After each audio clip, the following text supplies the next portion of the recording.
শীতের সবজি দিয়ে যদি এরকম মজার একটি নাস্তা বানিয়ে নেওয়া যায় তাহলে কেউ আর আপত্তি করবে না সবজি খাওয়া নিয়ে। ছোট থেকে বড় সবাই খুব পছন্দ করে খাবে এই নাস্তাটা। মাত্র কয়েক পিস পাউরুটি আর কয়েক ধরনের সবজি দিয়ে এই বিকেলের নাস্তাটা বানিয়ে নিয়েছি আমি। তো আমি যেভাবে রেসিপিটি করেছি সেটাই আপনাদের সাথে আজকে শেয়ার করতে আসছি।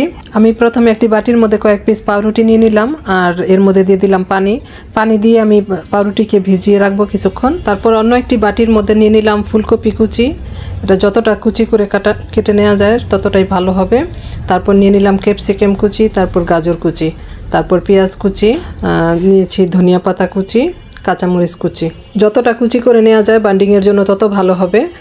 তো তারপর নিয়ে নিলাম কালো গোলমরিচের গুঁড়া আর চিলি ফ্লেক্স, দিয়ে দিলাম আদা রসুন বাটা, তারপর পরিমাণ মতো লবণ, তারপর দিয়ে দিলাম লাল মরিচের গুঁড়া, ধনিয়ার গুঁড়া, এই তো, তারপর দিয়ে দিলাম জিরার গুঁড়া, ভাজা জিরার গুঁড়া এটা, তারপর দিয়ে দিলাম গরম মশলার গুঁড়া, এটা বাজারের কিনা গরম মশলার গুঁড়াটা, তারপর কর্নফ্লাওয়ার পরিমাণ মতো এই জন্য বলছি বাইন্ডিংটা যদি হয়ে যায় তাহলে আর দিতে হবে না।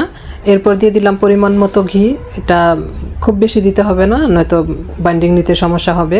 ঘিটা দেওয়ার চেষ্টা করবেন, তাহলে ভীষণ মজার হয় নাস্তাটা। আগে থেকে ভিজিয়ে রাখা সেই পাউরুটিগুলিকে আমি চিপ দিয়ে পানি ফেলে দিয়ে এর মধ্যে দিয়ে দিলাম।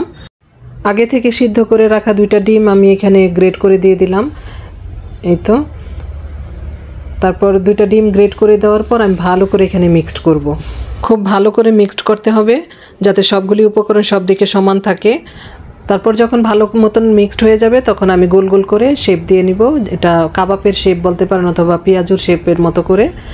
তো দেখে হয়তো বুঝতে পেরেছেন। আর আমি এইভাবে দিয়েছি, আপনারা অন্যভাবেও দিতে পারেন যেভাবে ইচ্ছা। এভাবে আমি সবগুলি নাস্তা বানিয়ে নিব।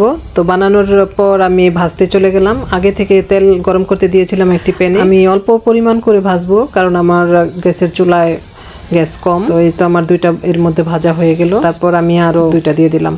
খুবই মজাদার একটা নাস্তা। বাচ্চারা অনেক সময় সবজি খেতে আপত্তি করে। শীতের সবজি থাকাকালীন এই নাস্তাটা বানিয়ে নিতে পারেন। আমি যে সবজি দিয়েছি আপনারা চাইলে এর মধ্যে আরও অন্যান্য সবজিও দিয়ে এটা বানিয়ে নিতে পারবেন। আমার রেসিপিটি আপনাদের ভালো লেগে থাকলে আমাকে কমেন্ট করে জানাবেন আর আমার পেজটিকে ফলো দিবেন, লাইক আর শেয়ার করতেও ভুলবেন না। আর ইউটিউব থেকে দেখলে চ্যানেলটিকে সাবস্ক্রাইব করবেন। আল্লাহ হাফেজ।